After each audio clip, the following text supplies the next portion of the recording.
Hello, hello, everybody. We are live streaming right now. I'm gonna send the request to my really good friend Christina, who is going to join us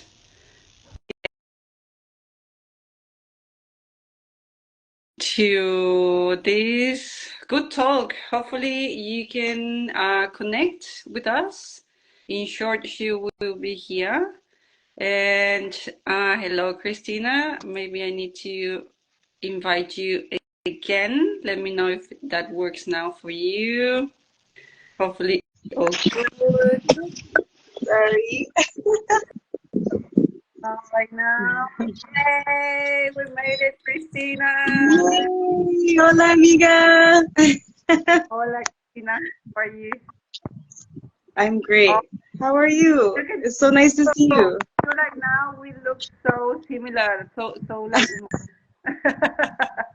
It's the mom look. Hey, Christina, I'd like to give a little bit of introduction. Why we are here. Why am I doing these talks with? I have started with my sister and then with one of my very, very good friends in Guadalajara. And now you are here. You are the third one. Thank you for saying yes. I would like to say that first, we are not doing these talks for us to compare ourselves with each other at all. I am just really curious about hearing the stories behind the moms because I don't know you. I don't feel like I have talked much about it, and I feel there's something behind all of us that we all would love to share, and I would love to hear your story because, to be honest, before you telling me about Freebirth, I never heard about it. You know, you were like the first person in my life at the moment that said those words, and then I was like, oh my God, that's like a whole new, different world that I would love you to share with us. How was it, that experience for us, for you? So, I don't know. If you can share first your work with Freebirth, if you can tell us for the people that don't know, like me. Yeah, so what free birth is to have your baby without medical or midwife assistance. So, I mean, you just aren't going to have any sort of intervention with anybody while you're birthing, and you could be at home, you could be in some place that's a special place for you, you could be in your car on the way to the hospital to have birth, and you have your birth right there on the highway, which I actually know a woman here in Todos Santos that happened to. So that's basically what free birth is. Yeah, awesome. Thank you. And I yeah with us. Say hello and a big hug with Jason. Oh, he just Or he's not there anymore. no, he just got taken by Papa. Another time, but yeah. I would like to ask you. So from the moment that you knew that you were pregnant, in that very moment you decided you wanted to do it this way, or how was that process of it? How to do the first? Okay, so when I first found out that I was pregnant, I knew that I wanted to have a home birth. And at that time I didn't know about free birth either. But I did know that I wanted to have my birth at home. So what I did was I started with an OB, and I had 2 appointments with an OBGYN, and I had said my request of how I would like to have a home birth. And she told me that wouldn't be possible with her team, so I was open. It kept my options open, right? And so I got in contact with a midwife from San Jose del Cabo, and I had her and her team come to my house, and we did a little interview. We got to know each other, asked some questions, and even after they left, I still felt a little unfulfilled. You know, I didn't really feel 100% excited about it. Just like with the OBG, I didn't feel, it's like there was something missing, that I needed something more. So in the meantime, during this time, I had a friend who, she was also pregnant at the time, a few months further along than me, and she had introduced me to the Freebirth Society, their Instagram, and also their podcast that they have. So while I was seeing the OBGYN and also, you know, considering these midwives, I was also beginning to listen to this podcast. And the podcast is stories of all the women from all over that are doing this free birth. So I started listening, and I'm probably like around 20 weeks pregnant when I decided that this is what I wanted to do. So at 11 weeks was my second appointment with the OBGYN, and a couple weeks later I sent her a message that I was going to cancel my my time with her, and then I let the midwives know that I wasn't going to go with them to continue my pregnancy journey. So what I did was I listened to these podcasts every single day for like all of my pregnancy. And then I also took the online course too that they have. Nice. So, Awesome. No, yes. in one of the questions after this, we can talk a little bit more about how did you prepare, but this one, I don't know, who was the first person you chose you wanted to give birth in this way? Or is it something that you share with many people? Can I say something? I can't hear you. Let's see. Can you hear me now? It's very, very quiet. One more time. Okay, let me see if you can hear me now. Yes? Yes. Is it better? Yes, that's good. All right. Yes. Because I was having my phone on something weird, but anyways. So what I was asking you is, like, when you decided to give birth in this way, is this something that you shared with someone? Like, did you feel the support of, I don't know, family, friends, obviously husband? How was Yeah. that decision making and the support around you? So 100% support from Kaylin, my husband. Like, absolutely. He totally had my back. He was my superpower. Like, just was always there for me when the rest of the world did not support me, because that's exactly what happened. I would say that very few of like my close friends supported me, for sure.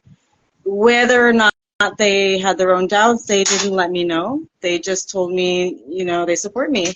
Then there's the rest of my community, and I would say I was met with a lot of doubt, a lot of negativity, even people that I don't really know, because at first I was very open. I would tell everybody what I was doing, right? I'm very excited about it. And people that I wasn't exactly close with, but acquaintances, they would tell me the most horrific things. They would tell me that I was putting my life and my baby's life at risk. They would tell me that I don't know what I'm doing, that they are in fear for me. Yeah, there was a lot of negativity. So at first, I was very open with it. Kaylin was very open about it. And then towards the end, I would say we just started lying, you know, like I obviously stopped having any kind of like medical checkups, right? I wasn't going to an OB, so some people I would just like make up like, yeah, I went to my appointment today, and you know, just totally lied because they would just be so very, very unsupportive, and then give their unsolicited advice too. So, yeah. Yeah, that happens a lot, and I have heard just in these couple of interviews that I have had, and also just outside this project that I just started, Yeah. that those advices come, you know, as soon as people know that you're pregnant, those Yeah. advices come, and sometimes they are really welcome, sometimes they are not that welcome. But so, Yeah. you know what? I can hear that Francis is crying. Ah, Let me see if he can join us here. You just give me one yes, minute. So, please. but Yes. the mom, I'm trying to at this moment. Just give me 1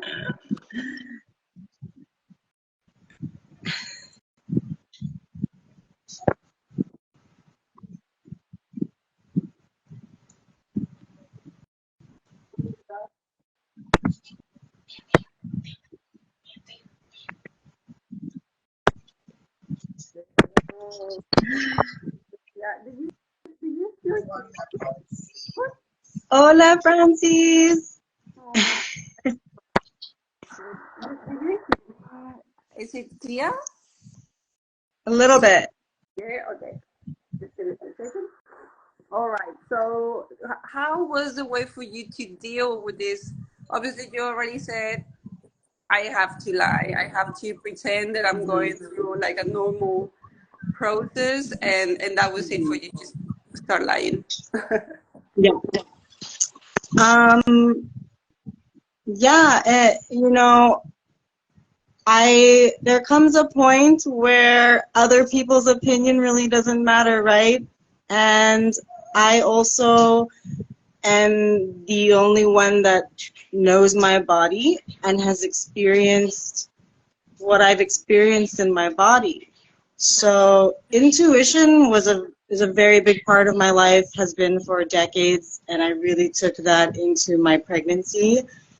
So really, like, listening to other people, I mean, they're not the ones that are going to be birthing this baby into the world. It's always going to be me, right? And so I I just had to remember that, like, I'm the only one that knows my body, and, and I'm the one that's feeling everything that I'm feeling. These other people don't know what it is I'm going through, what it is I've been through. Also, I mean, I have my own experiences as proof where my body has gone through certain situations in the past that would have required me to go see a medical professional, but I did it on my own. So I thought, okay, and this happened twice in my life, so I would constantly think back to that, like, if I could heal myself this way without going to the doctor, then I can do something that is so natural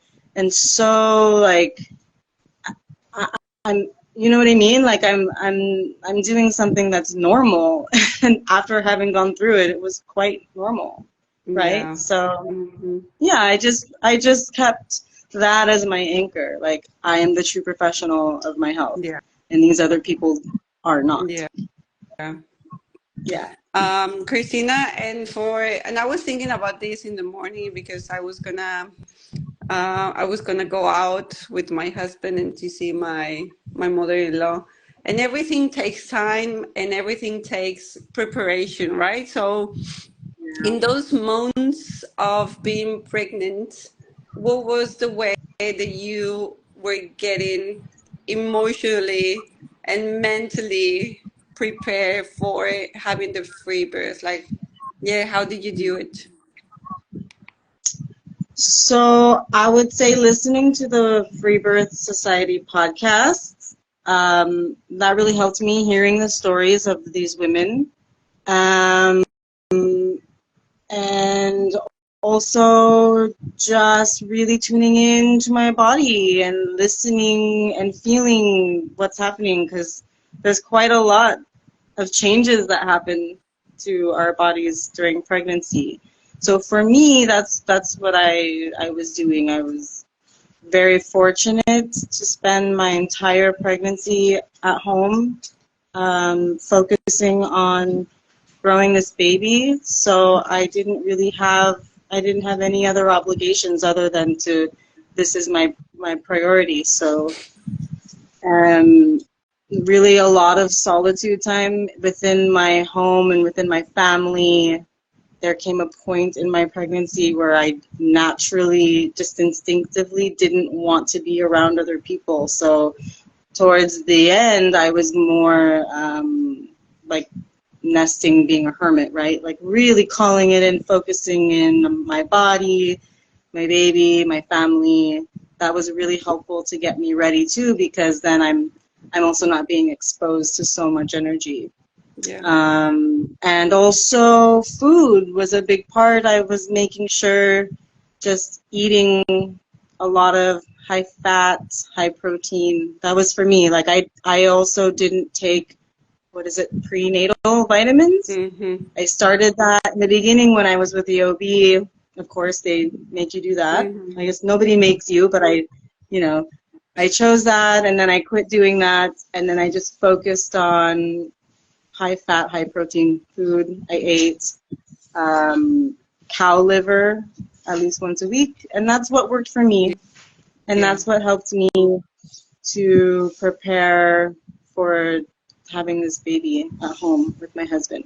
Oh, now everything is taking us to the moment when, how did you know it was the time to have your baby? How were you feeling?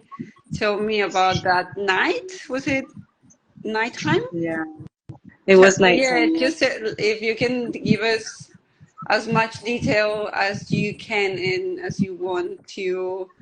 Yeah, how that happened, how the give birth happened, and your feelings afterwards, like your feelings when you had your baby in your hands and just all that process. Can you please tell us? Yes. Okay, so 2 days prior, before my mucus plug dropped, before labor started, for the 2 days before that, I had been leaking amniotic fluid. So amniotic fluid was kind of like, not a lot, but just like trickling throughout the day for 2 days. And also I had been bleeding a little bit too, like a light red, not very heavy, but more than a spotting. Like there was blood every time I would go to the bathroom, I would see it, right? And I should also say that I was experiencing the practice contractions, both the Braxton Hicks contractions, since like very early in my pregnancy, which I think my body was working for a really long time. So it was normal for me to experience that. And then the second contractions, that I don't remember the name, there's another contraction that we can feel before labor. And I started feeling that like a couple weeks before. So my body was preparing and getting ready, right?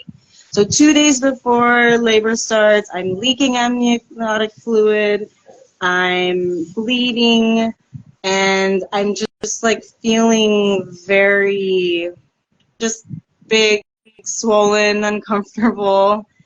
I remember from the course, the online course for Freebirth, that it was a variation of normal to see, for a lot of things to happen. Your water to break, amniotic fluid leaking, bleeding.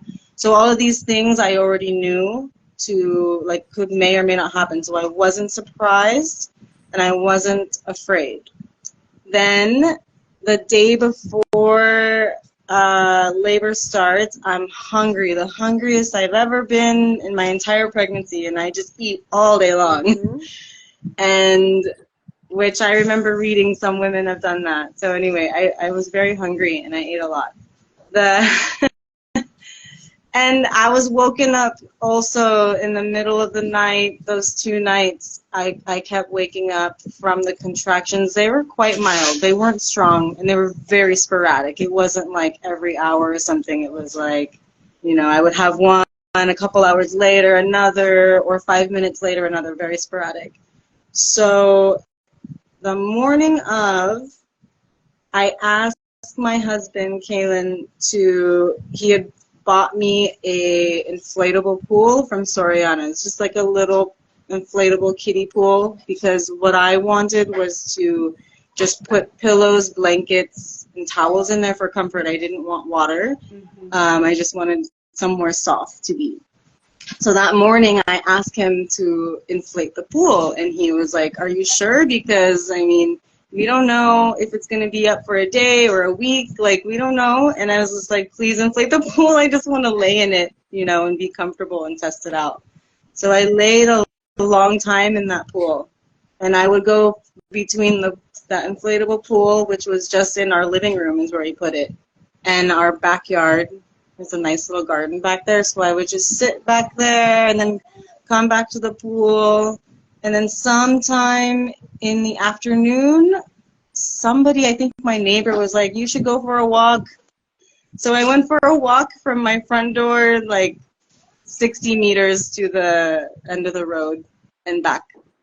Well, 30 meters, so 60 meters total to the road and back, right? And then I remember I spent some more time. I just remember being in that plastic pool all day. And then my husband, he goes to Agricole to get a lasagna for us, because I really wanted lasagna. I think that was my request, actually. I told him, like, I want the birth dinner to be lasagna. So he goes and gets lasagna, and it's probably, I don't know, like 6 o'clock at night. I remember it's dark already, and he gives me the plate, and I take a bite, and instantly my body, like my entire body, rejects it with nausea. It was just so nauseous, and I give it back to him. I'm like, "I can't eat this. Like, I don't feel good." And as soon as that happened, I'm laying in the pool already with the blankets and pillows and all that. I'm laying in the pool completely naked, just like uncomfortable. And I look down, he looks down, and my mucus plug had dropped. And that is how the birth started. So as soon as it drops, it's like this huge wave comes over me instantly, and the contractions are happening, and it's like all I really remember is just constantly my body is convulsing, and it was as if I only had like a minute or 2-minute break between each contraction. And oh, that's Kaizen, he's crying. He's playing with Papa. He's okay. Oh, we can hear you. Yes, Kaizen, the whole world hears you. Yay. He's happier now. Okay, so I just remember there were no breaks. My body is like convulsing this way. I've never felt my body move before. And somewhere in that time, I look at Kaylin, you know, I remember because he watched the online course with me. Mm-hmm. And we remembered somewhere that as soon as labor starts, you should take a rest, because you don't know how long you're going to be in labor for. So I say, Kaylin, why don't you go ahead and take a rest? Let's nap, right? Like, let's take a rest. And he's on the floor by the pool that I'm in, and he like passes out and goes to sleep. However, I couldn't fall asleep because I'm like in active labor. So I'm just there now by myself with my husband on the floor, but I'm by myself, and it was really nice too, because I was just riding this giant wave. And I remember I'm like between positions. I'm either on my knees hugging the mountain of pillows, or I'm on my back, which was the most uncomfortable position for me. So I didn't really stay on my back for long. And I just remember hugging the pillows, screaming these mantras that I am open, I am a portal, I surrender. I just like screamed that for hours, and then moaning and like hearing all these sounds were coming out of me. And somewhere in those 4 hours, I started to notice like a difference. So I'm checking my cervix the entire time as well, right? And I honestly don't know. It could have been hour 3. It could have been hour 2. I don't know. I started to notice that something was changing down in my cervix. All of a sudden, there was something soft and very hard. And at that time, I didn't realize that that was my baby's head crowning, right? So I wake up Kaylin, and he wakes up, and he's very excited. He says that he sees the head coming. He says the head is out. He says the eyes are open.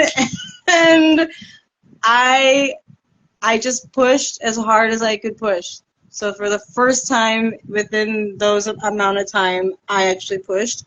And I think in hindsight, that wasn't necessary for me, because what my body was doing was what is called the fetus ejection reflex, where your body is actually doing all the pushing, and that's what was happening the entire time. But all I could think was get this baby out, because I couldn't do it anymore is what I felt like. I felt like this is like, I mean, however many hours that was, I had no breaks between contractions. So I was like, this is my chance, Yeah. to, get this going. So I pushed really hard, and then I felt what they call the ring of fire. And that was just this intense burning sensation, because now the cervix is stretching open, right? And so I pushed so hard again the second time, and all of a sudden there's this baby slipping between my hands and my legs. And he's out. And he had the nuchal cord, and the nuchal cord is when the umbilical cord is wrapped around the baby, whether it's around the neck or the body. And for Kaizen, his nuchal cord was wrapped very tight around his neck and very tight around his body like a sash. And this was also something I was not concerned about, because of what I learned from the course and from the podcast. So I just very calmly, I was also a little nervous, because all of a sudden there's this baby, like, oh my God, he's here, and now I gotta unwrap this cord. So I was a little bit nervous, but also calm. If you can be nervous and calm at the same time. But so I got the cord unwrapped, and Kaylin picked him up, told me that he's a boy, put him on my chest, and we laid down, and I just had him on me, and he came out so clean. Just, there was no blood, there was no liquid. I think he must have drank some, and I probably leaked the rest of it, right? It was so clean. And I remember in my memory, it was as if immediately I felt this uncomfortable sensation in my uterus. And I remember turning to Kaylin and just being like, I want this placenta out of me. And as soon as I said that, it popped right out. But it was really cool, because it was super uncomfortable. But he told me that it was like a 45-minute time. But for me, I mean, who knows what time didn't exist, really, from what I was doing. So the placenta came out as soon as I declared that I wanted it out. And then we left Kaizen attached to the placenta via his umbilical cord for about 7 hours. Because during the pregnancy, I had also learned about a lotus birth, which is where you just let the umbilical cord fall off naturally. So we kind of played with like what to do. We knew that we wanted to delay, like leave the cord attached at least until like all of the blood from the placenta had transfused to the baby. So we left it on 7 hours, and in the morning we clamped and cut the cord. And that's how Kaizen came to the world. And honestly, I thought that I was going to have this psychedelic birth because my pregnancy was very much so. I had this very heightened sense throughout my entire pregnancy. So I thought that I was going to leave this side and retrieve my baby from the other reel, and it was nothing like that. It was me on my knees, very raw, very just like, I don't know, very primal, very like present. I didn't leave this plane at all. It was very present, very lots of like my body moving and working. So it was a very beautiful and quick. I mean, 4 hours was what it took, and to bring him here. Yeah, I remember. I think Kaylin called us almost after you had your baby, and or before and after. I can't remember. The thing is, like, when we were listening a little bit of the story of what Kaylin said to us in that moment, and he was like, this baby came like super quick. In less than 4 or 5 hours, he was here with us. And I just remember telling Adam, like, oh my God, that's quick. I mean, Yeah. I don't know. I can only just say it from my perspective, right? Like from my experience. And just to hear like 4 hours, I was like, oh my God, that's quick. And then just to hear a little bit of the story that Kaylin told us, I was like, every woman is a superwoman. Like, I don't want anybody to get this wrong. But in that moment that Kaylin was like, Christina had the baby like this and this and that, I was like, Christina, you're a superwoman. Like, no less, no more than all the other moms out there. But in that moment, I was like, wow. I was just impressed. And this is also something that I wanted to hear from you, because obviously we have not talked like for a long time, at least like in this way. But this is a really good excuse for me to actually sit down and make an appointment and listen to you and connect again. Because for some reason, Christina, I always find in you a lot of wisdom.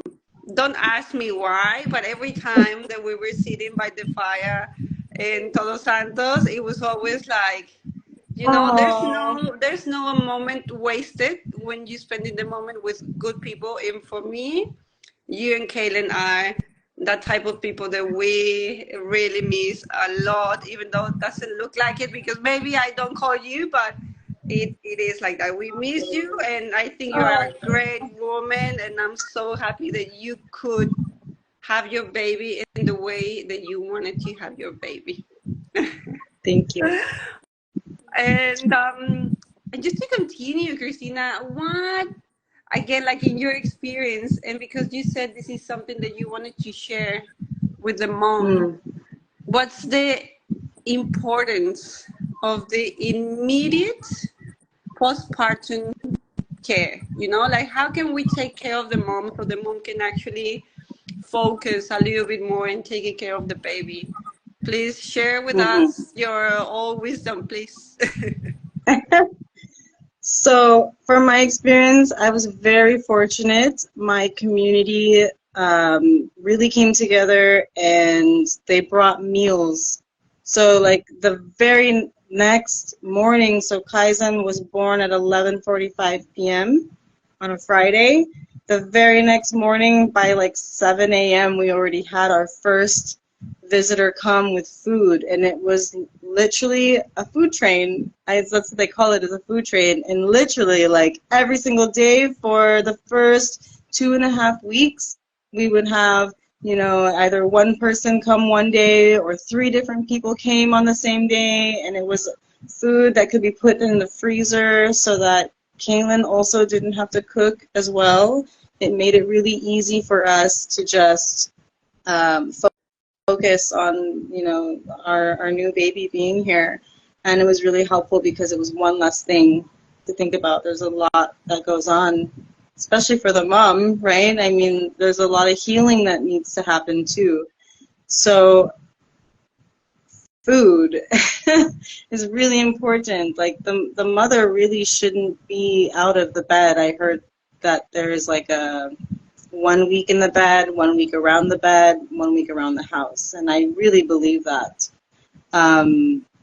Also, if this didn't really happen for us, and maybe it's because I also didn't request it, but it would also be very important to offer when you go see a mother and a new mom and her baby, to offer to do like some chore, like a house chore, right? Dishes are like a huge thing for sure. And I didn't really think about that in the time being. I was just very happy to be receiving all this food and people coming over to check on me, but that was something that would have been a little bit more helpful.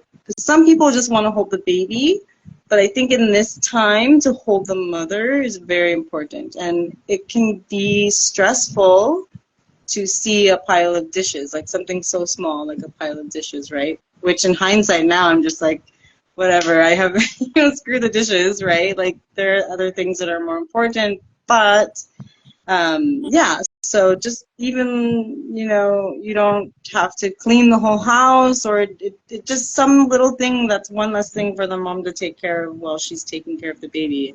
I think it's really important that we remember to hold the mother more so than we want to hold the new baby, especially in the first few weeks of postpartum. Yeah. I want to ask you, before going to the last question, I don't want to take a lot of your time more. How was your emotions? How was your mind after having your baby? Like in the first, let's say, couple of weeks, were you feeling good? Did you feel any emotional for whatever reason? Were you feeling really stable? How was your mind? How was your emotions? I remember feeling really good. I remember feeling stable. I mean, I spent a lot of time in bed. I think I was in the bed for 2 weeks, and I didn't leave the house for another, well, okay, no, take that back, because the first few days I had to get up and we had to go, because there's certain paperwork you have to take care of to register your baby here. So there was some of that kind of stuff that was going on. But other than that, I stayed in bed and I stayed in the house. And I think maybe there was a time where by the third night, my breasts were really sore because he wasn't latching correctly, and I didn't know. And so that actually causes a lot of pain. And we happened to be at a pediatrician office because we were trying to get help to figure out his paperwork. And she immediately gave me this like 2-second advice that changed my life forever on just like how to get the baby to latch, which, by the way, for anyone listening, is just to squeeze your boob like a hamburger, is what she said. And that just like turned everything around. So I mean, that was like the most painful thing, I think.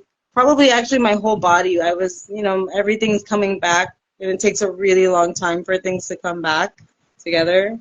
I probably didn't feel completely healed until 8 weeks. And my period actually came back at 6 weeks. So it was very quick. And that was interesting. But like emotionally, I was just in baby bliss, is what I remember, really. I think towards the end of like the first month is when I started to put a lot of pressure on myself as far as like doing stuff around the house. like just like cleaning stuff, and it's really dusty here, and dishes pile up so fast, and so that did start to weigh on me. And then I realized, you know, I'm the only one putting this pressure on myself. It's really not that big of a deal. I can let it go. I need to focus again on taking care of our baby. So yeah, I would say that's really how my emotions went. Really. Yeah. Thank you. And well, now just to finish this lovely talk, what can you, if any advice that we can give or that you can give to the future first time moms? Because I feel for me it is the people that I want to reach, the people that are going to have their first babies, you know, and we don't know anything. So we actually are in black. Maybe the second baby could be different. I don't know because I only have one.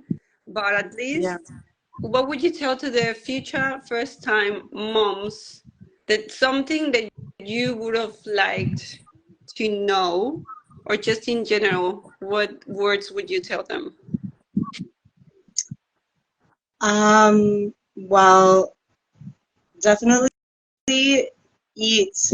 Like, make sure you prioritize taking care of your body with good food and stay hydrated, because especially if you're breastfeeding, like, you're gonna be using up so much energy. It takes a lot out of the body, mentally, physically, emotionally, just to produce milk. So definitely prioritize food and rest. Get a lot of rest, because that also helps in producing milk, right? And also, don't be afraid to ask for help. And if help does come by some miracle, take it. Like, don't be too proud.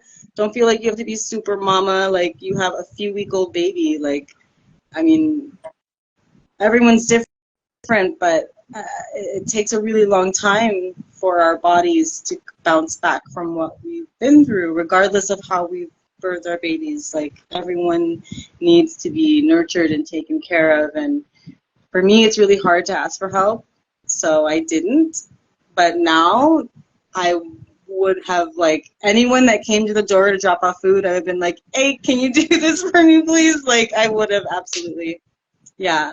Anyone who asked to hold my baby, I would have been like, okay, well, you got to do this for me too. Definitely. Don't be afraid to ask for help. Oh yeah, I think at least in these last couple of interviews, the other moms said definitely help, and that's something that from the beginning I told myself maybe somebody told me this before, and that's why it was like so present in my mind. Yeah. But I was always like, if someone wants to come here and they wanna cook for us, I will be welcome. If someone wants to come here and they want to clean their house, I would be, you are welcome. And that's exactly what I did. And yeah, it can change. It actually changed a lot of things for me. But thank you, Christina. I really, really appreciate your time. I know time is even more precious now that we have babies. So I really, really appreciate that you said yes to this talk. Hopefully it's not the last time that we do something like this. No, definitely And not. say hello to Kaizen. Am I saying it right? Kaizen. Kaizen. Kaizen. And Kaylin, please. And Yes. yeah, thank you so much. I am going to upload this talk to YouTube because I think there's more people Spanish speaking following this new project. So I'm going to upload it with the subtitles. But I feel like in the future we can talk again and share more things for the moms. And thank you, Christina, so much. I send you a big hug. Gracias, amiga. Thank you. El placer es mío. Thank you for inviting me. Thank you so much. So I leave you and love you and enjoy your night because I think it's a night.